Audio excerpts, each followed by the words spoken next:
So for those that don't know who I am, my name is Phil Caniglio. I run the co-op program here at Hofstra School of Engineering. And I hope that you, if you're a sophomore or a junior, start considering applying for a co-op. And if you want to know more about it, you can contact me and we can talk about it. But today is a very, we're going to be hearing from three very sharp experts in AI. Professor Krish is going to be the moderator. And after we have the discussion, then we'll open it up for Q&A. So please have some questions at the end, because I'm sure that we won't answer all your questions during the discussion period. So our three panelists today, I'll let them talk about their bios in detail, but we have Tim White, who's the Vice President of Engineering and Technology at AIA, which is the Aerospace Industry Association. We have Gus Spathis, who's an IT and software entrepreneur. And we have Nick Walsh, which does lead development on major strategic programs at Amazon. So you can see we have three speakers in very different industries. But what keeps them, what's the common denominator, is that they all use and understand and are excited about the future of AI. And what you're going to hear today is a little bit more about not only what AI is, what it could be in the future, but the fact that it's probably the internet version of the 20th century. What internet was to the 20th century, AI is what it's going to be to the 21st century. So with that, I'm just going to introduce Professor Krish, who will be moderating the program. Thank you. Hello, everyone. I'd like to welcome our three experts here, and I'm as curious as you are to learn more about the impact of AI. I mean, I understand the technology, and many of you probably do as well, but how is it going to change the way we work, the way we live, the way we learn? I'm curious to learn about those things, not just the positive side of things. And of course, there are a lot of positives, of course, you can expect from large language models and generative AI. That what should we be cautious about? How much can we rely on this? And how is it going to change the way? I mean, I'm old. I grew up with the dinosaurs, but how is it going to change lives for you guys? How is it going to change your profession? I'm curious to hear about this. But let's begin with introductions. I'd like Timothy White to tell us a little bit about where he has been, what he has done, and especially what connections he has with AI. Sure. So, pleasure to be here. As I mentioned, my name is Tim White, and I work for an organization called the Aerospace Industries Association. We're a trade association. So we represent folks like Boeing or Rolls-Royce, GE Aerospace, so the large manufacturers. And then we also have a lot of smaller companies as well. GSC Dynamics is a company that is here locally. I'm here visiting them and here at their invite. And our role is to just be the voice of industry back to decision makers. By way of background, I've been through a lot of different things. My career path has been very winding, and one might look at it and say, where is the purpose? And I would say the purpose is just to go and do good things and find great development. And so where that has led me is I started with Deloitte & Touche in their consulting business. I went to Honeywell in their commercial aerospace business. I went to Raytheon. I spent some time at Bechtel, which is a heavy construction company. And then I've, for the last couple of years, been in AI. So a couple of smaller applied AI companies where we've actually been using AI, deploying it, and now I've been at AIA for about a year. And my role here is to be the specific voice for the engineering and technology community within the aerospace industry back to decision. Thank you, Timothy. Nick Walsh is up next. I know that he is a graduate of our competitor, well, not really, but Stony Brook University. Please, Nick, introduce yourself, where you've been. I know you're at Amazon. How does AI figure in where you are? And let's talk a little bit about your journey to at Amazon. Yeah, so like you mentioned, I graduated from Stony Brook University, studied biomedical engineering and applied math and statistics. I work in things that are quite different than that now, although the math side is getting a bit of use here on the AI work that I do.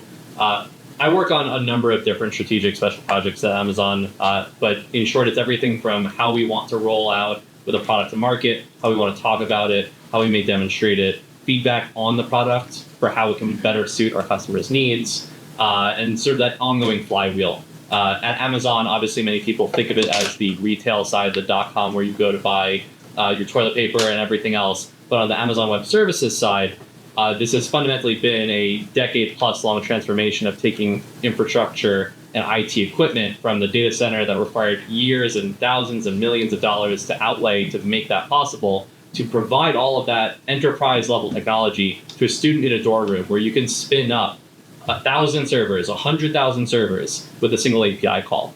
And so in the AI world, we do the same exact thing with specific AI infrastructure such as GPUs and beyond. So for when companies want to train very large language models or deploy them into their next big application and scale them up, if your application goes viral, that's where AWS comes in. I originally started my career at AWS in developer relations, basically living at the intersection of developing and writing code myself as a software engineer by trade, but also going and getting other people excited about it, because at AWS, we're a company that builds software for other software engineers to use. That's what we're in the business of. And so making demos and finding ways to make our services exciting, showing the art of the possible, and educating people was really where I landed. And so in my work now, it's really just that on a bigger stage at a larger scale. Welcome to Hofstra. Thank you. That'd be Gus Spathis.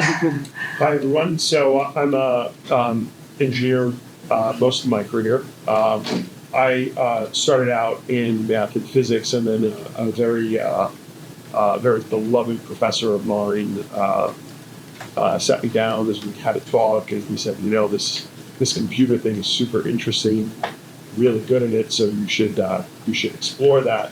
So I did a left turn in my career to really focusing on computer engineering.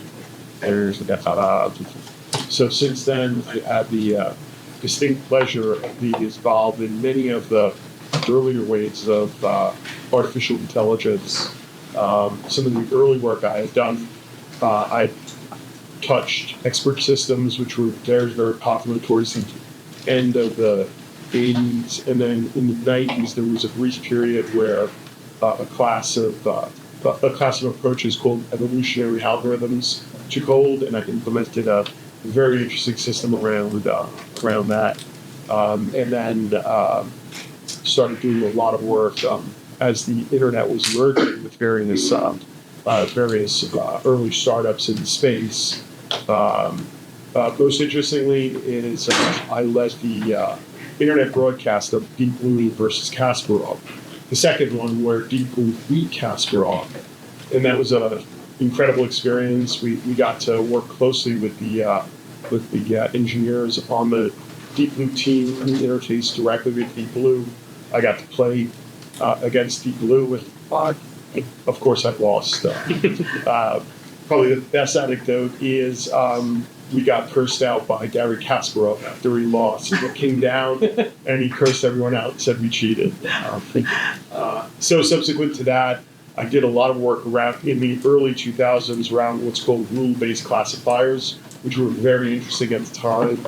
And then when the transformer paper came out, we started looking at transformers, and we implemented a whole bunch of generative technology.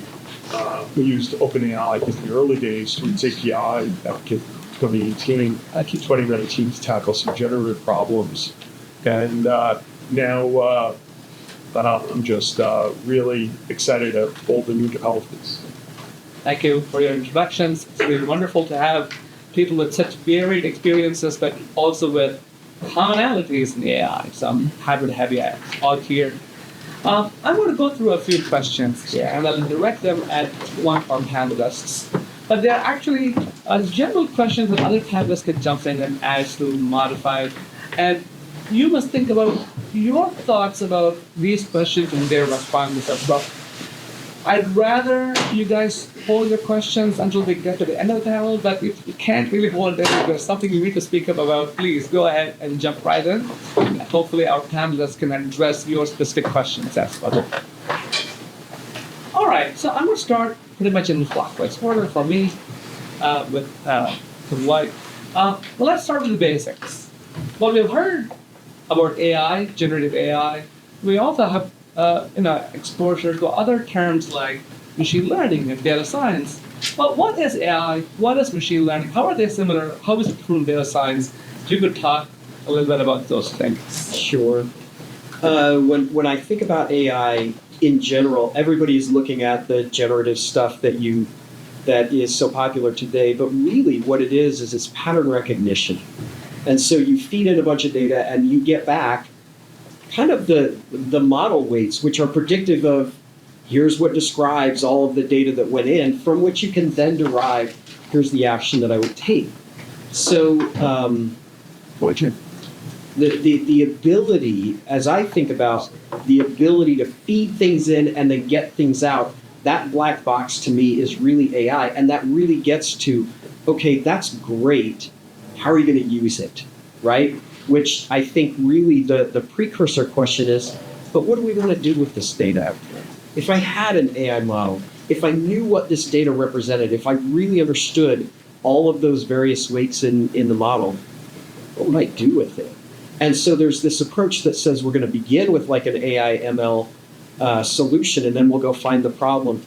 I think that that's one way that people have done it, and I think generative AI in some ways came out that way. I think that there's also this question of I've got a bunch of data, but I've got a problem that I need to fix, and that's really where I begin, rather than slicing the difference between the definitions of the various elements. That's my opinion. I'm interested to hear it. Yeah, well, just following on to a lot of what you're saying, I think when we think about the progression, I think of it as two sides of the function. What are the inputs to the function? What are the outputs to the function? And if we think back to, even rules-based classifiers or if-else statements, the data is essentially it's the simplest possible thing. You have defined this explicit rule where the system will do A, where the system will do B. Then over time, we move towards things like linear regressions, where it's an equation, and you can pass in any number of numeric data, let's say, and get a predicted output. Things like, what is the predicted price of a home based on these properties, like the zip code, the number of bedrooms in it. This is helpful for things like credit assessment and so on and so forth. Conventional machine learning, you could call it. Then we got into things like computer vision, where you're taking a more complex input. You're taking an image, you're taking video. Things like Face ID, where it can determine, hey, is this person or that person, or hot dog or not hot dog. There's a million different examples. What makes generative AI so powerful in the transformer architecture is that it is fundamentally now allowing us to take ever increasingly complex inputs, multiple modalities, text, audio, image, video, and do very sophisticated outputs. It can generate entirely novel sentences or images or video. And so this complex to complex sort of modality of this, we can pass in almost any type of input. When we're getting to the point where we can get out almost any output, makes these black boxes more interesting and more valuable to us for whatever we want to do than ever before. Guys, I want to add, I would like for you to add to what you have said, but specifically focus on what is it that AI, this new thing, this new kid on the block, can do that we couldn't do before, or we didn't know how to do before. What's AI bringing to the table? They're talking about problem solving. So what kind of problems does AI solve better that we couldn't do before? So, I think machine learning is a range of techniques, statistical, some non-statistical, that allow you to produce certain answers based on sort of how the inputs to the techniques. Where I see a big difference with AI is an entire structure beyond a single technique that includes greater context, if you will. You all have probably seen OpenAI released the 4.01 model, and the key differentiator with that model is essentially what they implemented was a technique called chain of thought. Recently, a couple days ago, Meta just published a paper called Thinking LLMs. And what they sort of outlined in there is you have your LLM here, but the LLM generates random thoughts like your brain generates random thoughts. And then there's an entire machinery that takes that random thought, determines how good of a thought it is. Is it a thought I should continue processing? Does it solve the problem? There's a judge that determines whether that thought should be allowed to go through to the next stage or not. So it's building in all these other components that help coherent, logical thoughts to solve the problem. So when I think of it, AI is that entire thing. ML is a bunch of really interesting, highly technical techniques, and AI is putting it all together in a cohesive, coherent system that can really solve challenges and, push us to the next level. Right, thank you. I want to address this next. We've heard about AI, and there's this fear/hype, and this anticipation of artificial general intelligence. So, what exactly is this AGI? Is this something to fear? Is this something we should look forward to? Is this going to be the end of humanity as we know it? So, what is this so-called AGI? When we hear about this, Elon Musk and other people saying that this is going to be feared. So, what is AGI? Well, how is it different from artificial intelligence?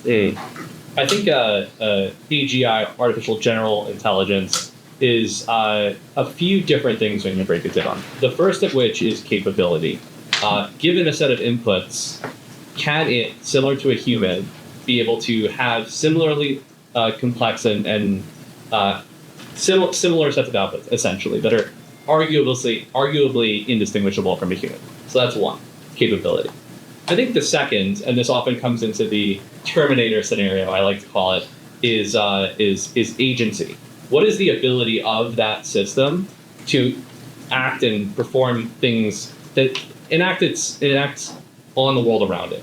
Obviously, it's very easy to imagine a robot, and there's at its core some sort of artificial intelligence, and the robot is humanoid, etc. But what's more common, and what is going to, from everything we've seen so far, be that these are used as APIs, as pieces of software. And so we design the systems that use these capabilities around them. So, for example, I think we're quite far from any sort of even potential doomsday scenario where without the ability for the system to essentially self-design and for it to be able to self-empower, a lot of that feels like a bit of a jump, at least right now. I think that beyond that, there is another element to this, and when you were discussing some of the fix-ins, I like to call them, with these systems, a big part of that is guardrails. Guardrails, not just what are the systems that an AGI API can interact with or not interact with, but also what are the types of topics that we may want it to be able to respond to or not to respond to. We see this as an extremely common use case. And so when we think about the doomerism, the probability of doom, I like to call it, I would say that we have far outpaced our ability we are at the point where we are much further ahead on willingness and capability of deploying guardrails than we are that AI is going to just be like a runaway train wreck in the way that I see it. Okay. So, would we know that we have artificial general intelligence, or would we know that, this thing is not just an AI, not just a large language model, but we know that this has somehow crossed a threshold and it's suddenly become conscious, like a self-conscious. Is there such a thing? Would we recognize such a thing? Well, I think it's very interesting because even the definition of what the threshold would be for AGI is opinionated. Part of this is because we as humans actually don't distribute our knowledge equally across every area that we know. We may be more specialized in one area than another. So again, what even constitutes it is a question unto its own. But I think that a secondary part of it is that we have found that with transformers in the current generation, there are a whole lot of tasks that mirror what we like to call as intelligence or reasoning.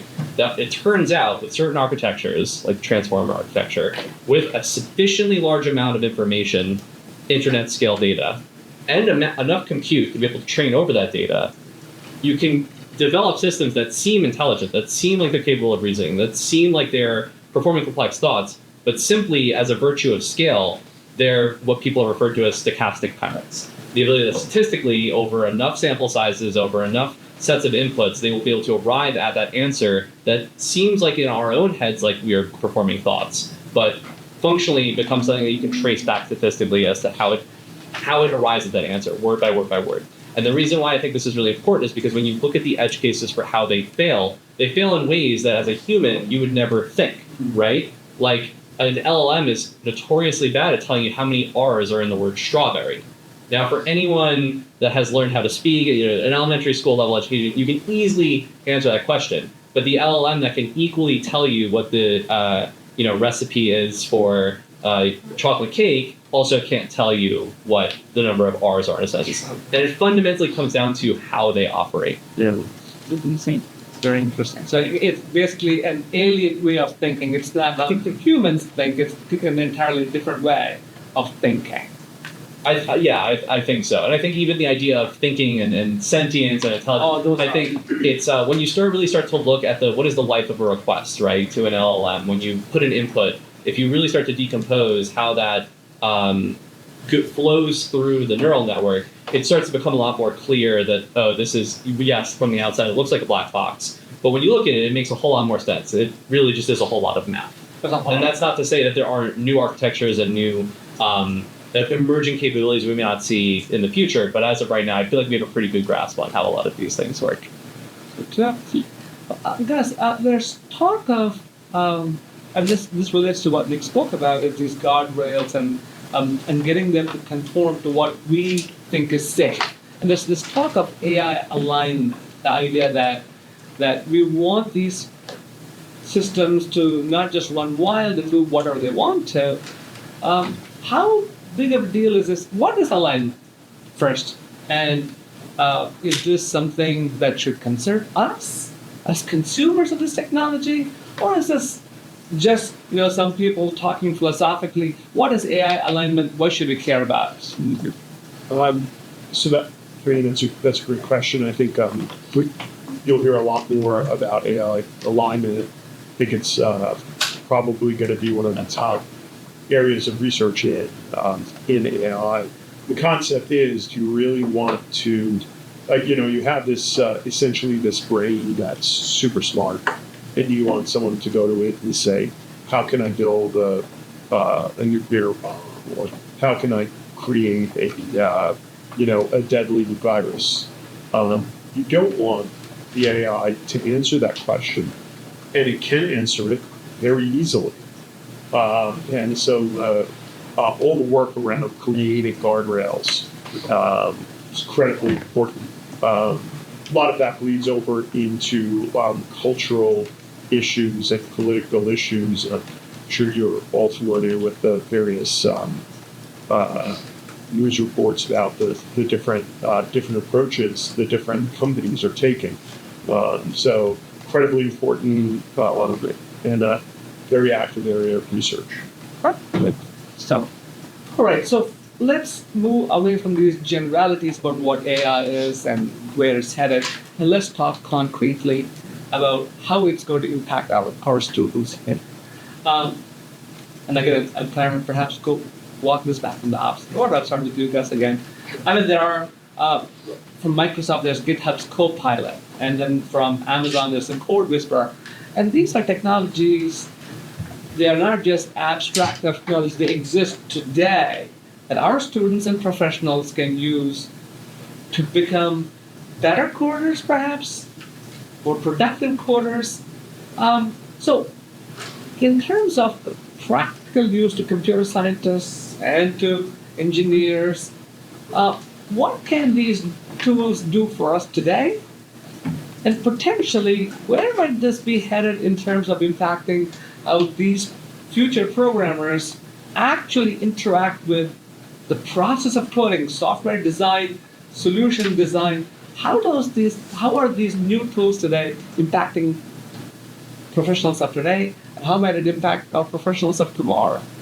So I'll answer that by taking a little historical look at how programmers used to operate. It used to be you were programmers who would go to your office, and behind you there would be a wall of books with lots of addendums, and whenever you needed information, you would have to turn to the The books, look it up.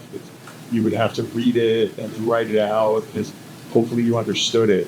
Then you had the rise of the online help system, where in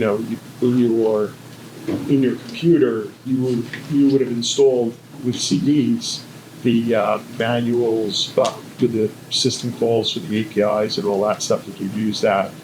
And then the next progression was the internet. And today there isn't a programmer in the world that doesn't use Google 100,000 times a day to get answers to whatever they're trying to do. Rarely does a programmer write binary tree balancing algorithms on their own. So I'm sure a lot of you probably spent a lot of hours trying to figure out how to do that. Today, you just go find the appropriate package and it does it for you. So your job as a programmer is more finding things and then figuring out how to fit them into what you're doing in the right way. So with Copilot, with all these new tools, you actually now have a super smart and bright junior engineer working for you. And that junior engineer writes code much quicker than you. That junior engineer knows the API of anything you can imagine. We ran so many tests where you're trying to integrate into Salesforce, for example, or into Twilio. Those are big services on the internet that you generally write code for. And integrating into them, the engineers usually have to take 2, 3, 4 weeks trying to figure out what the APIs are, how to understand them, how to integrate with that. And now you just go and you say, write the code to integrate Twilio to do this, and boom, you have the code, and it's there. And it's working pretty well. You can run it, you can say change this, change that. So it's a radical change that you will experience when you hit the real world. You're never going to be without your very trusty AI, and it works. Nick, this scares me. Right. I tell you what it scares me as a professor.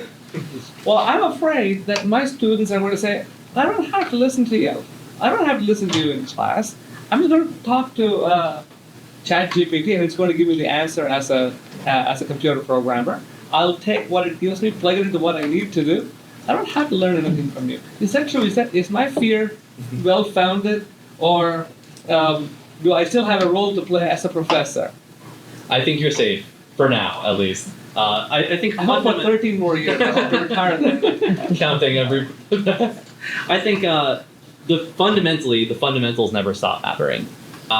In the same way that you learn how to do long division and arithmetic and algebra, it's not because you're going to be doing that with pen and paper for the rest of your life. It's so that A, you know how it works, but B, so that you can check and validate when you use other systems that perform those sets of tasks. And so fundamentally, if the output of these language models is code, let's say your input is writing a function that does A and B, or like adds together A and B, you need to be able to look at that and say, okay, is this correct? Does it work in the ways that I expect? It's really hard to do that if you don't know the fundamentals. The act of writing the code itself in the fullness of your career as in software is one of the easier parts, and actually where you will spend less of your time than you may think right now. But fundamentally, you need to know how it works to A, understand if there's any major security flaws, B, recognize if there's any optimization inefficiencies. The idea that the LLM will just pop out the perfect in every scenario piece of code is unlikely, at least right now. And so knowing how to instruct the LLM and these language models requires that fundamental background. But I think one of the other things that we're seeing as well, which will never go out of fashion, is understanding what you want to do. Fundamentally, these save you time because it removes a lot of the muck, a lot of the undifferentiated heavy lifting of doing software, the unsexy things like writing tests for your code, the unsexy things like at Amazon upgrading code from code base from an older version of Java to a new one. That is something that takes on average 50 days for us to do for a major production service that's powering Amazon.com. With Amazon Q, which is our new software assistant, we have done that. We've cut that down from 50 hours to 50 days to 6 hours. And so we've applied that across the entire company at Amazon, which has a massive IT and software engineering department. We have saved thousands of software engineering hours. And in a world where you have these zero-sum trade-offs, it's do I develop a new feature or do I go back and upgrade this code for better efficiency?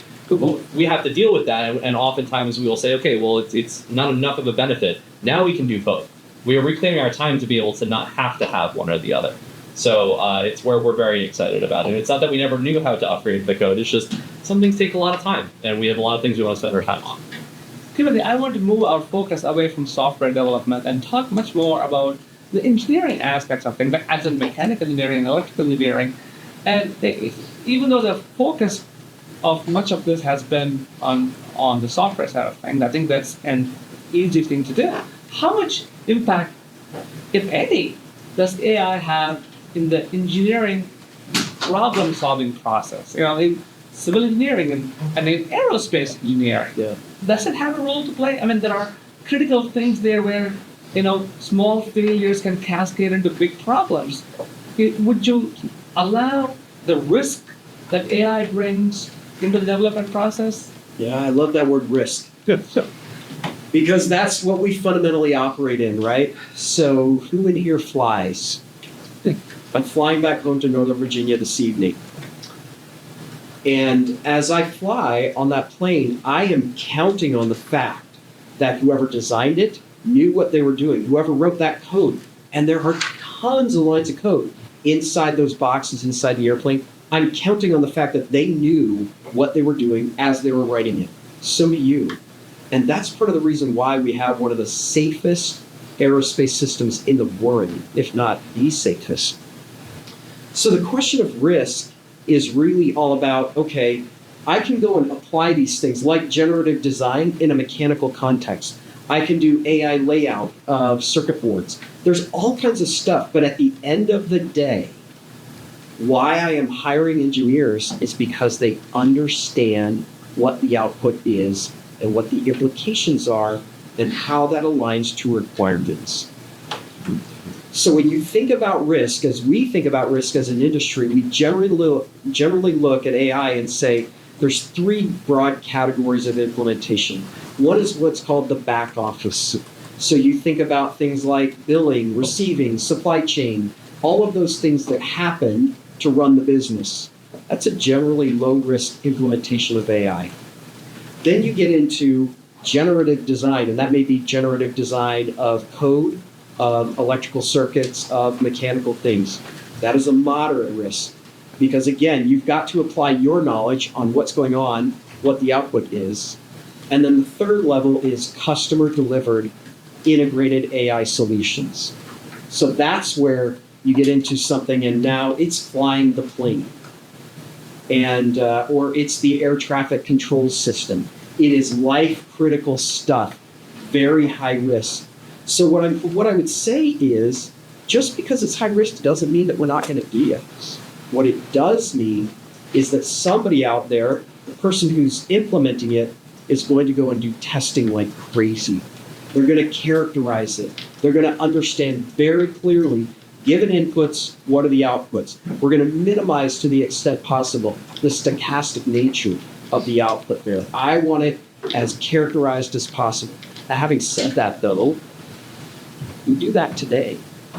As you think about all of the things that happen in the aerospace system, there is a lot of AI going on behind the scenes. But it's kind of slow implementation because we all have expectations that when I get on a plane, it's not going to be like, who knows what's going to happen, guys? We're going to check it out. It's going to be wild, right? you kind of reboot the airman. You can't. You shouldn't. You shouldn't. It doesn't turn out well. But here's the thing. When you think about, like, Gus talked about Deep Blue, and there's AlphaGo as well, right? So the computer went out and learned to play Go. It played against itself a gazillion times, and then it played against the champion. And there's a point at which I think it's move 37. Move 37 is where Go just did this, AlphaGo did this wild move. And it blew everybody's mind. And everybody was like, whoa. And there was a guy, one of the commentators, who's watching this match, and he says, thing. It's beautiful. It was so unknown, and he was just blown away by what happened there. But, and that's fine for AlphaGo, but what we don't want is for the airplane to do some new beautiful move, right? We're going to overfly the airport, we're going to flip over, and then we're going to come back down to the landing, minimal gas, very fast, right? Super exciting, though. We don't want excitement in the aerospace arena, in the National Aerospace System. So we do a ton of testing, a ton of characterization. And as I think about what is changing in the world of engineering today, it is that. It's that we are getting much, much better at characterizing the models that we're using. We're getting better at understanding what are the guardrails. We're getting better at understanding what the governance is. And that's going to be a key part of what you all are going to be working on with. Thank you. That's a very illuminating answer. Well, obviously there are different perspectives. There's, in aerospace, safety is prioritized over everything else. I'm not saying Amazon doesn't prioritize efficiency and prioritize only efficiency at the risk of everything else. But obviously there's different rates of intake, if you will, of AI into various areas.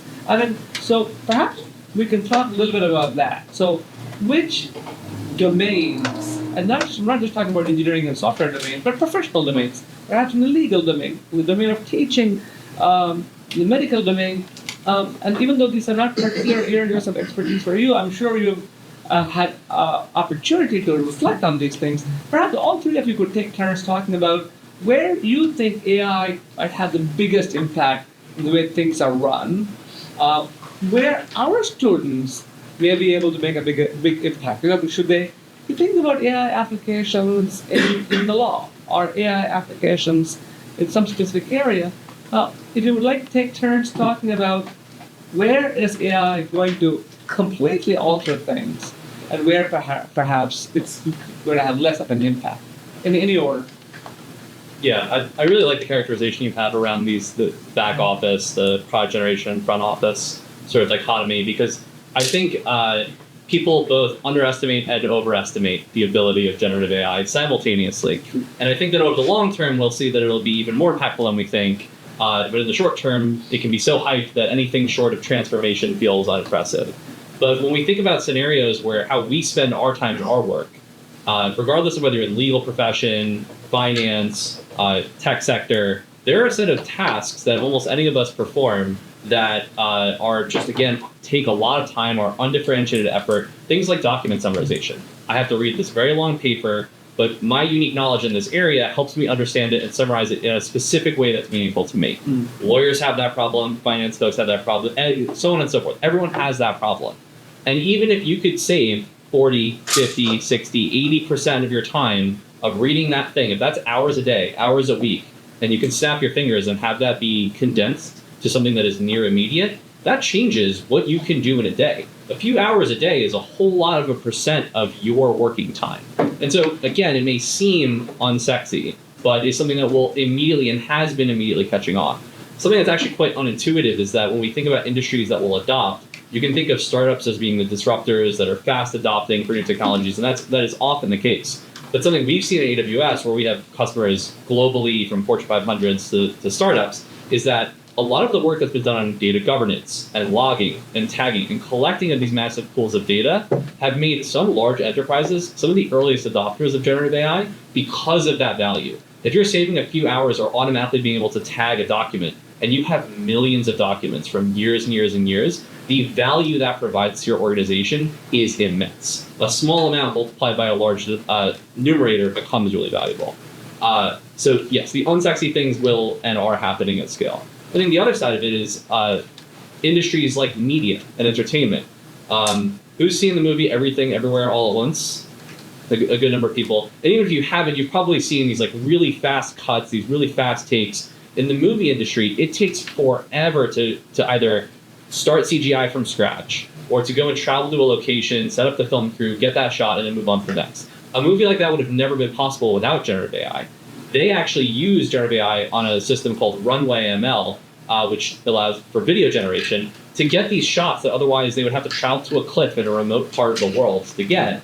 Now they can do that at a high enough quality and high enough fidelity, and it's subtle. You could say, oh, it saves time, it saves a little bit of money. But what it really does, it transforms what it means to make movies. These things that previously were restrictions on time and space and dollars now become tools that you all can use, the same tools that the Hollywood studios are using, and they will go on to do even more interesting things with them. So, thinking big, but also thinking small. Yeah, good. So, I think the question is more what industries aren't going to be radically transformed, and I could see mission critical software, of course, medical field, aviation, and those kinds of things will be slower to adopt. And everything else, I see it as complete massive change, massive change. When you look at how well ChatGPT does at drafting legal documents, it does okay with medical stuff as well. But all of that needs to be reviewed by someone who actually knows what's reality and what's not reality because of the hallucination problem. The nice thing is a lot of these new more advanced architectures like 401 and some of the other ones have built it so that there's a lot less worry about hallucinations. But it works really well for many of these different areas. One thing I want to add on to this actually is that applying the generative AI in the state that we know it today to our known problems leads to all of the things we spoke to. But I think one of the more interesting things is what are the types of problems that are not as obvious that current technology today is being applied to. And so, for example, in the drug discovery space, this is often a massive computational problem. There's an infinitesimal number of combinations of molecules that are ways to arrange a molecule, or ways to structure a protein, as an example. And so while we use massive amounts of compute for that today, generative AI and language models, their ability to predict the next token in a sequence, which often is a word in a sentence, have actually shown a lot of promise in applying to amino acid sequences in proteins. And so now something that sounds like it is gated to the linguistics world and assistants that we use with natural language are actually allowing us to completely and fundamentally change the way drug discovery happens. Things that would take millions of years to be able to compute over, we are showing significant promise that new drugs can be discovered using these language models, fine-tuned and trained on biological data sets, which is something no one really thought of at first, but companies like Evolutionary Scale, our team of researchers that are now prototyping this. And if we can discover a drug that cures cancer or something to that extent, the value of language models in the biological space are just immense, arguably undefined. I just want to add to that. Then the latest Nobel Prize was awarded to somebody who used AI to solve proteins fold, which is completely amazing. But that should have been an AI awarded, a Nobel awarded to a scientist, but it was awarded to a chemist or something like that. But, It's interesting that so the person who won is Jeffrey Hinton for his work in neural nets, and he was at, I believe it was Google. Right. And he resigned his position at Google because now he wants to sound the alarm bells around the dangers in generative AI. So I find that super interesting. Right. That he won that Right. prize. Right. So there, I thought there were actually two Nobel Prizes that were AI related. One was Jeffrey Hinton and the Hopkins network. So there was Hopkins and Hinton. Yep. Another one was also so it's kind of, I don't know if the Nobel Prize Committee is hopping on the AI bandwagon, but I don't know. I don't know what it portends for the rest of the world that they're awarding AIs these prizes, in essence. Well, so I guess this is not the order in which I wanted to talk about this, but then how can our students be, in some sense, future-proof or AI? So then what should they be? Should they be aiding this AI process and help build new AI tools in the engineering disciplines for mechanical engineering, for new ways of the robots to work?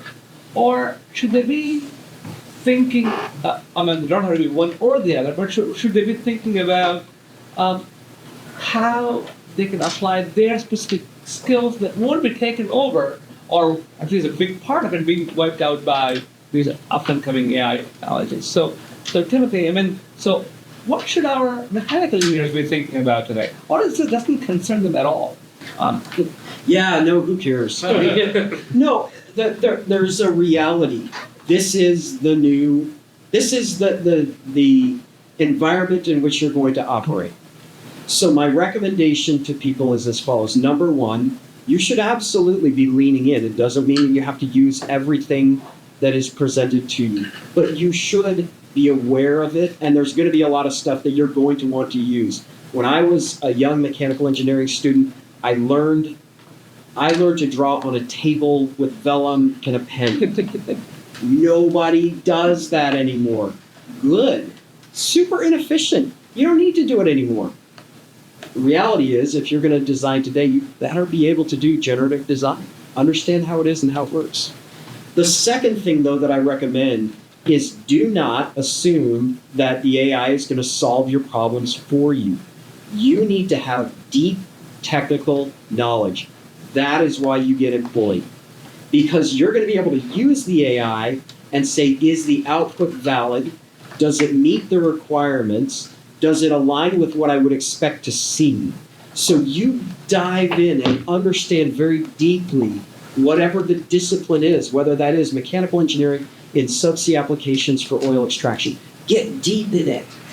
Understand it totally. Understand where it came from. Understand where it's going. Do that, and then apply the AI stuff to it. And that will enable you to be future-proof, because whatever you walk into is not what it's going to be in 10 years. It's going to change. It's going to change. It changed for me. It's going to change again for me, right? So get yourself aware of those tools. Use them as much as you can, I would recommend. And then make sure that you have deep technical expertise in something that matters.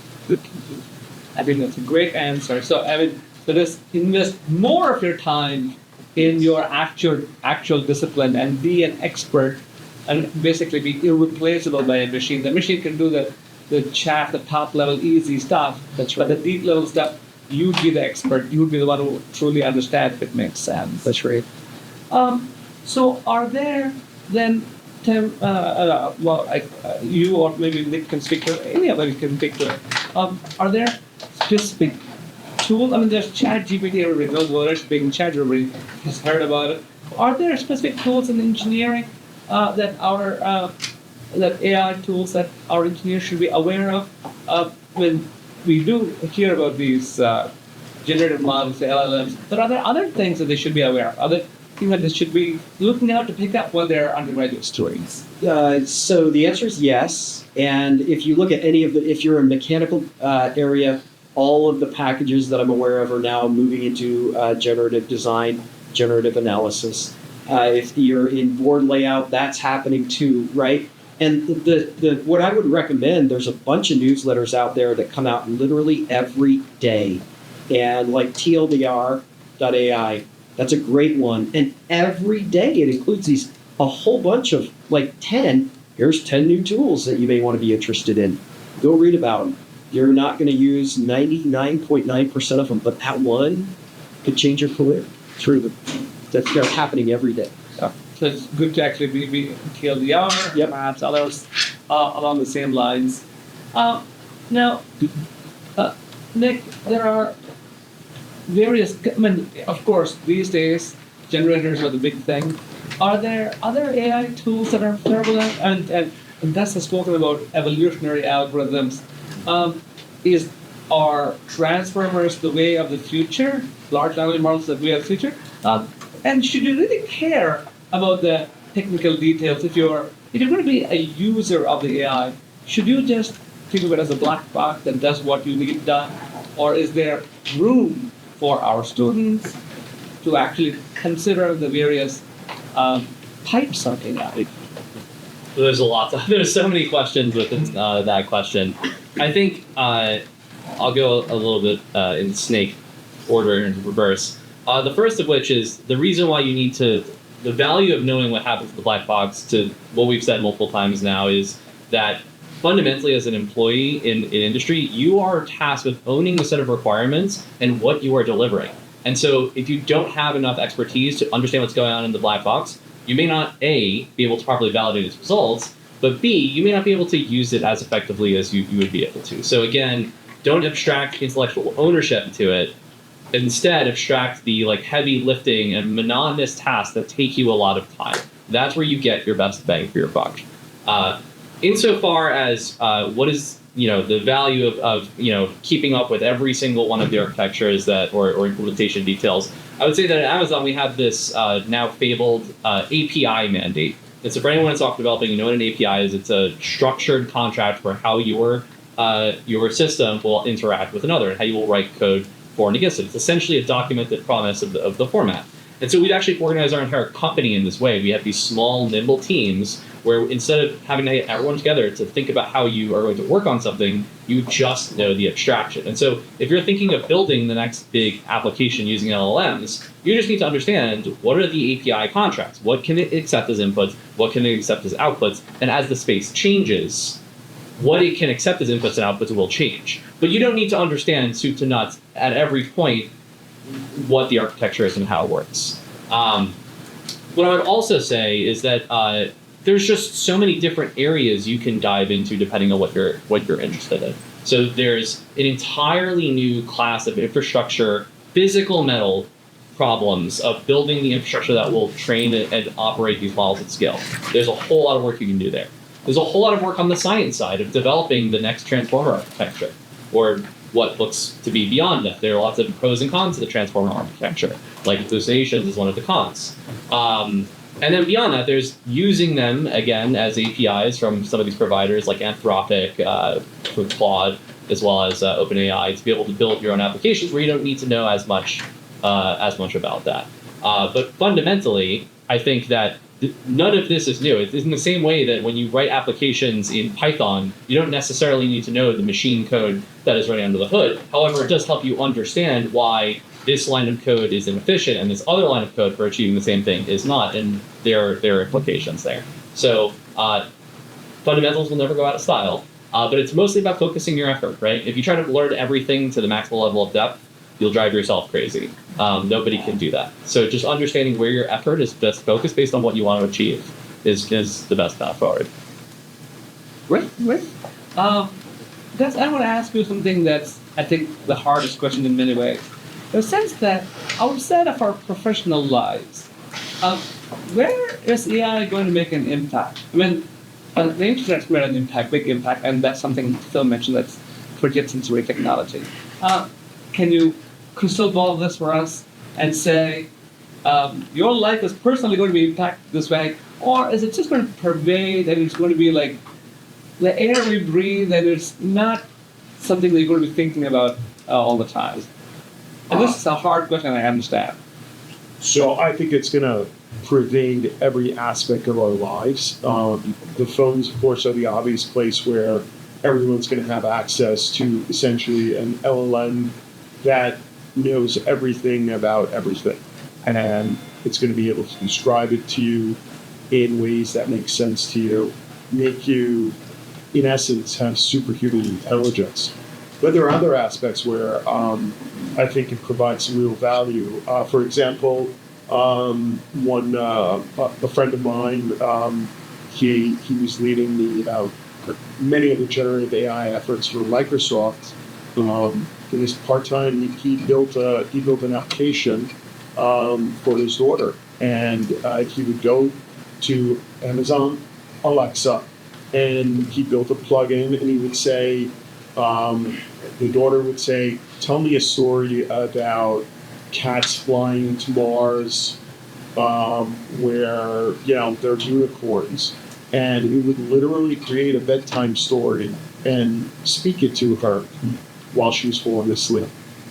I mean, just incredible things. Another idea we toyed with, and there are some other people doing this, is your loved ones. You can probably have grandparents, great-grandparents who are getting a little bit older. You want to know, you would love to know a lot about them. But I'm willing to bet you don't have a lot of time to go and sit with them and hear the story of their lives. How wonderful would it be if the LLM called up your grandmother or your grandfather and had a conversation every day for a year about their lives, their interests, and all those things, and took that knowledge and stuck it into an LLM that you then have access to. So you could, when they're no longer around, you could ask about your grandparents' lives. I mean, the potential for this is really just monumental. And it is completely wide open. The opportunity to build great things is like never before now. So it's like a repository. Yeah. And that again, I hate to use the word again, in some sense scares me a little bit, in the sense that if these machines get to know all about our lives, everything there is to know, there's scope, of course, for mischief and malicious actors doing things they don't want them to do.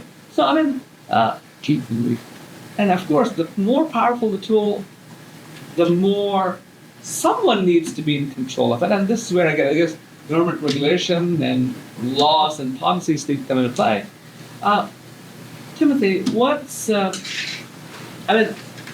of the technology kit is so fast that I think there's no conceivable way you can bring laws into it without squelching innovation, right? So there's this balance here between preserving people's privacy and their right to keep something secret, and of course the innovative aspects where we want the good things, the positive things to be available. So what kind of laws currently exist? What do you think should exist to provide this kind of scope for innovation without scaring the bejesus out of people and saying, well, I don't know who's going to have control over this? Yeah.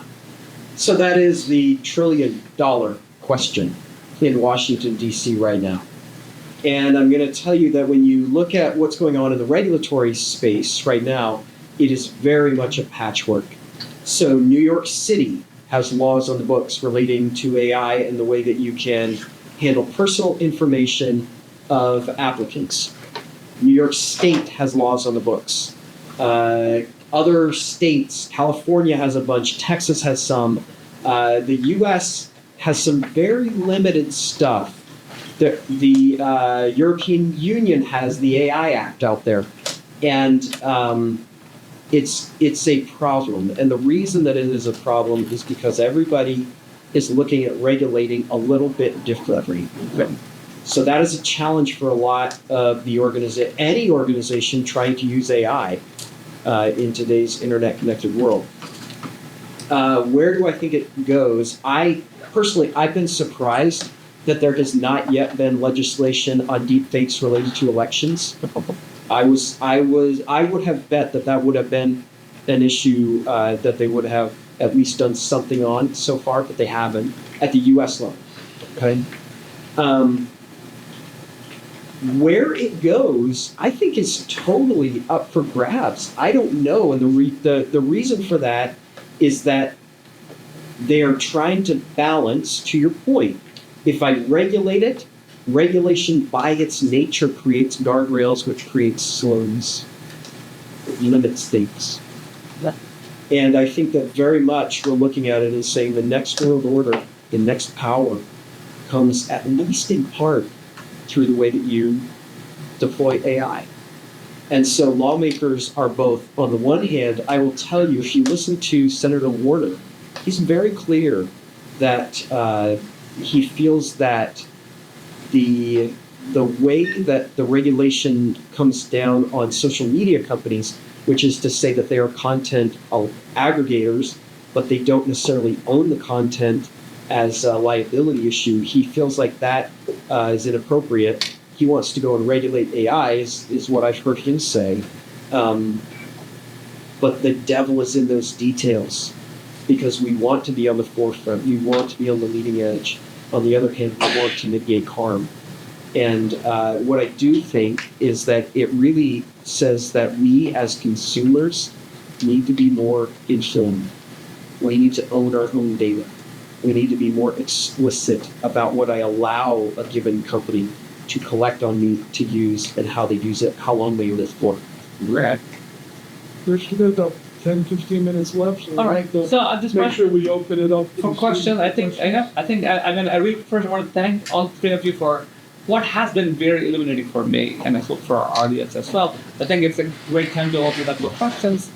And you don't have to confine yourselves to the topics that we've spoken about before. But yes, please, John. On exactly after what you said, Tim. How do you think companies are going to handle their intellectual property and how that interacts with the providers of AI? Do you think that large corporations will be developing their own AI in-house to alleviate that concern? Yeah. Or just So when we're talking about AI, AI's big, right? I think large language models are moving into the area of training a large language model is very, very expensive, right? And there's also options to use open source models. So I think that in some cases where training costs are very, very high, you may grab an open source, or you may even have a provider that you use, and it is allowed to be inside your firewall, uses your data, you do not expose yourself. On the other hand, there are going to be, and there are a lot of companies out there saying, we're developing our own algorithms, as it's going to cost me $100 billion to train this thing. My recommendation is you really need to balance how much is it going to cost me to train versus how much can I just buy this thing off the shelf and get it right now today. But the question of intellectual property in and of itself is kind of a minefield, because who owns the training data? Still TBD. Who owns the model? Pretty clear. Who owns the result? That whole thing is still very much in flux, and I think will be for some time. Case. what kind of activities or assignments like being useful for faculty up to offer students, engineering students, to become better users of things like ChatGPT or large language model? Because I think about this a lot. How can we better prepare our students for the workforce? I mean, for students that are in computer science and looking to get into systems building as their career, clearly the assignment should be build a complex system that has these challenges with one of the LLMs, and I think that was really illuminate sort of the direction that industry is going around building these sims. I want to give some context to Nick Marina's question. Nick actually works in bioengineering, among other things. And so I would like, if it's possible for you, to kind of direct your answer in a little bit less software side, which is what I'm interested in, unfortunately, but perhaps more on the engineering side. So perhaps what can they do that's different from what software developers typically learn about that we think? Well, so if they're anything like some of the other disciplines that I've been exposed to, the lifeblood is academic papers, and it's an incredible experience to read an academic paper with an LLM assisting you. It's taken me from it takes me a week to read an academic paper. I can read an academic paper now in an hour or two and get what I need out of it. So that's a pretty good skill to build.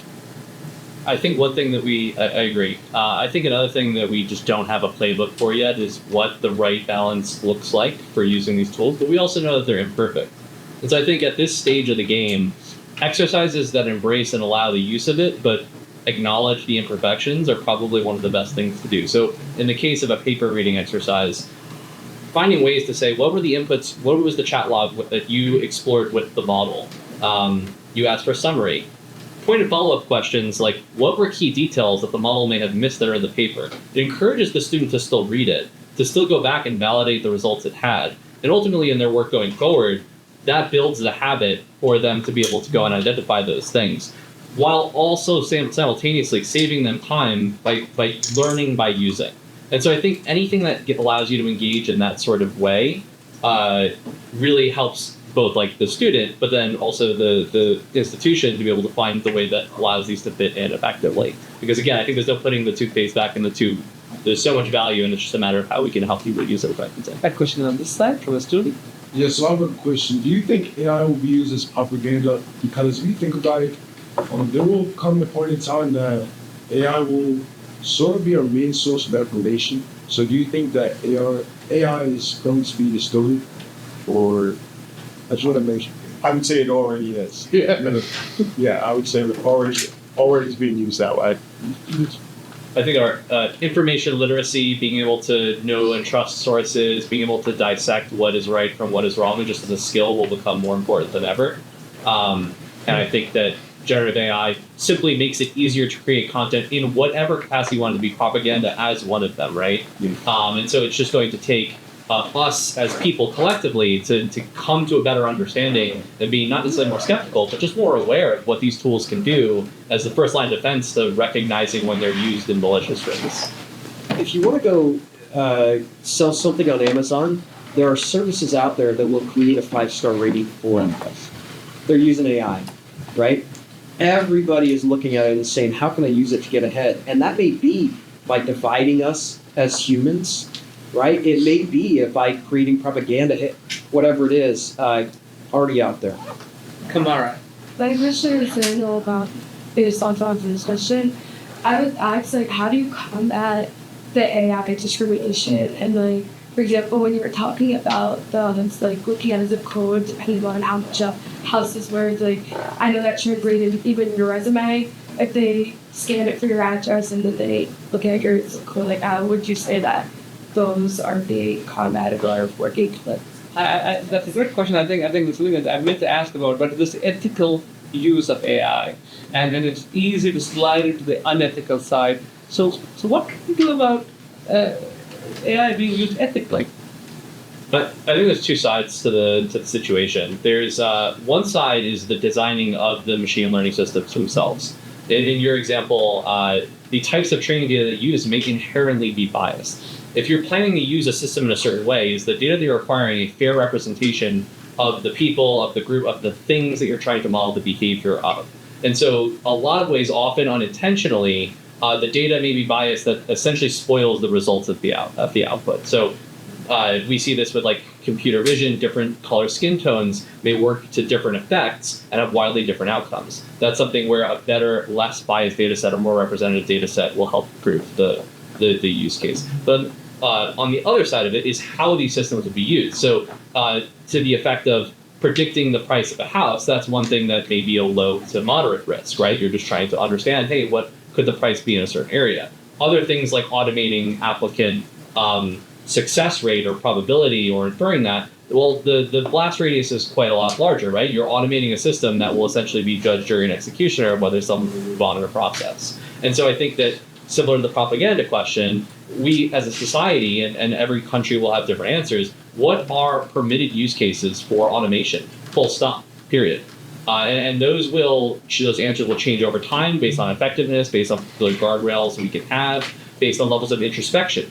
A system that we can deeply audit and understand how it behaves is fundamentally something we feel a lot more comfortable as people placing trust in than something that is truly a black box where we don't understand the output. So I think there's no firm answer, but fundamentally the types of problems it can solve are we will have different thoughts and how those play out in regulation, and what we just deem collectively acceptable will be different. Yeah, Tom. I had a question about, you mentioned sort of artificial general intelligence and the idea of sort of self-design. I was curious if we could go into more detail about the idea of artificial intelligence being able to modify its own behavior, how, do you even have an idea of how you could potentially allow for that to happen? Yeah, so one of the biggest next stepwise improvements, capabilities in artificial intelligence currently is moving beyond this one input to one output paradigm. where I ask a question or statement and one answer gets provided. In what is largely, I'll homogenize it as one step, right? This concept of agents is where you provide something that is not an explicit instruction, it is an objective. And what happens under the hood, this is a system maybe of one model, maybe of multiple models, and it will, based on the objective you provide it, be able to figure out how to assign that task. Rather than you writing the code to do X and then Y and then Z, it will first identify what the objective is, create a plan of actions, process those steps, self-validate to see if it was successfully completed, move on to the next step, and ultimately arrive at, hopefully, your destination. Now, that requires a whole lot of things, right? You need to be able to have the LLM access multiple systems. Like, if it needs to modify its behavior, it needs to be able to modify the weights of its file. It may need access to servers with GPUs to perform training. So, in short, this idea of agents or an agentic architecture as a system of multiple agents where we are providing an objective and the system arrives at that is something that in some cases is viable and is working today.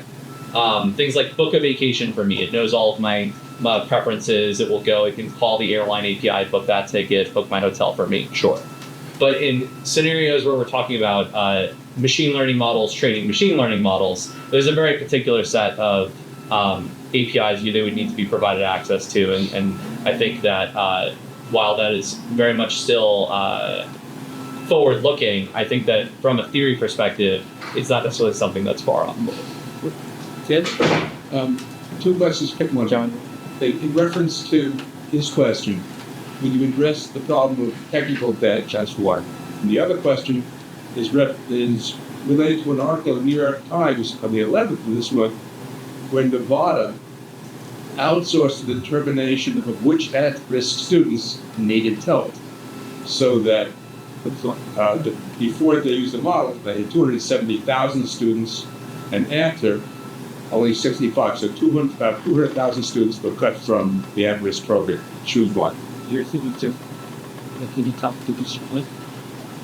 So, can I go a little bit in a different direction? Not in a related direction. And what I would advocate for is, regardless of what you're doing with the model, the governance is what is most critical.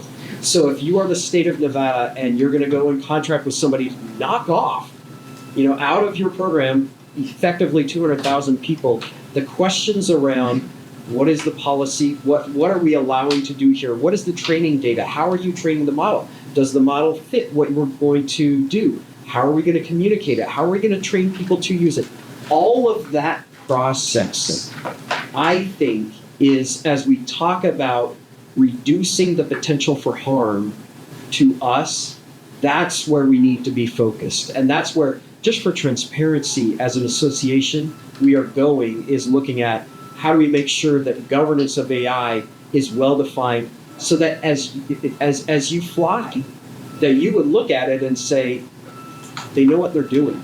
And I don't have to go in and monitor and look at everything, but I know that they're following standards of expectation around we eliminate bias to the extent possible, or at least we characterize bias. So for me, the answer to these questions deals with governance, strong governance. Jake. I have one question, and we're probably going to have to wrap it up after mine. One more after mine.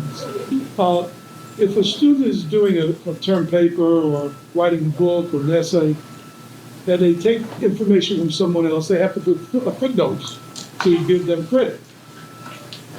Is there any protocol, or should there be protocol, if I'm designing something and I've used AI to do that design to some level? Am I supposed to somehow document that use so that the people that are overseeing my work understand I've not done it all in my head or through other programs, but I've used XYZ AI to come up with at least this level of data? Fundamentally, I think that it comes down to ownership of the domain and the results as an individual, right? And so whether you calculate those numbers by hand, use a calculator, or use the ChatGPT, fundamentally, if the response is good and valid. And again, in the commercial sector, commercial licensing terms are very important, right?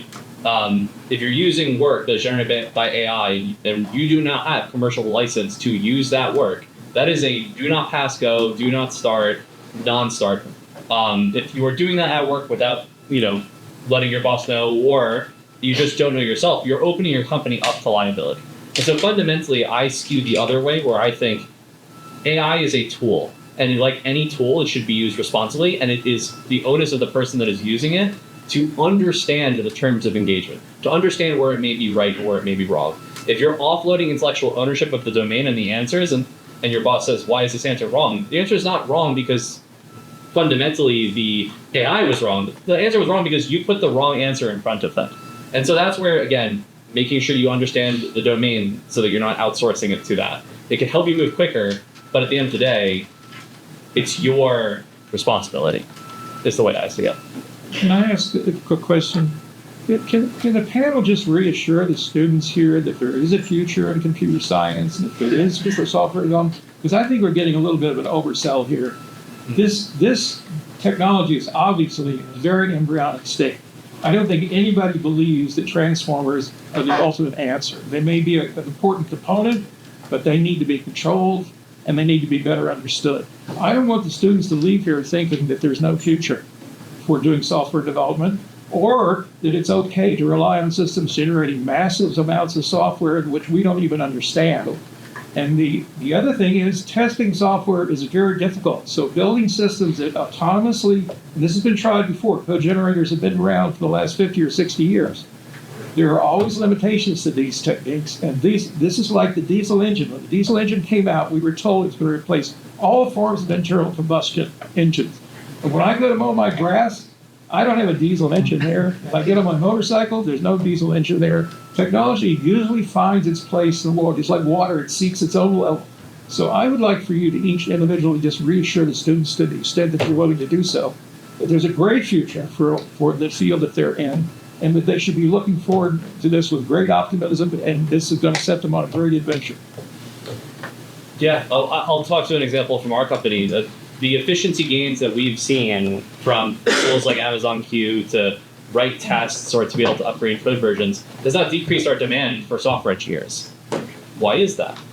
Because at the end of the day, writing code is a means to an end, or writing tests is a means to an end. It's that individual teams comprised of software developers, like all of you, are there to deliver new features that at Amazon delight our customers, no matter what part of the company you're in.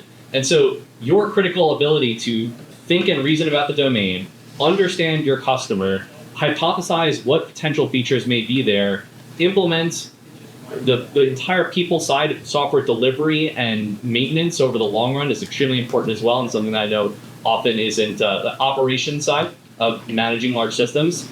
All of this, generative AI is not replacing. It is an augment, it is a tool in your tool belt, and even within any of it, again, even for code generation, does not abstract away. It is a tool in the tool belt to be used by adept hands. And by learning more of that, the tools will change. They will become more controllable. They will become more accessible. Transformers may not be the be-all, end-all. We know very particularly what some of the limitations are and why those are there. Hallucinations, just one of the prime examples. But again, if you're in computer science today, I think the world has never been brighter in terms of what you can do with these tools. Again, not replacing, it's a with, not a or.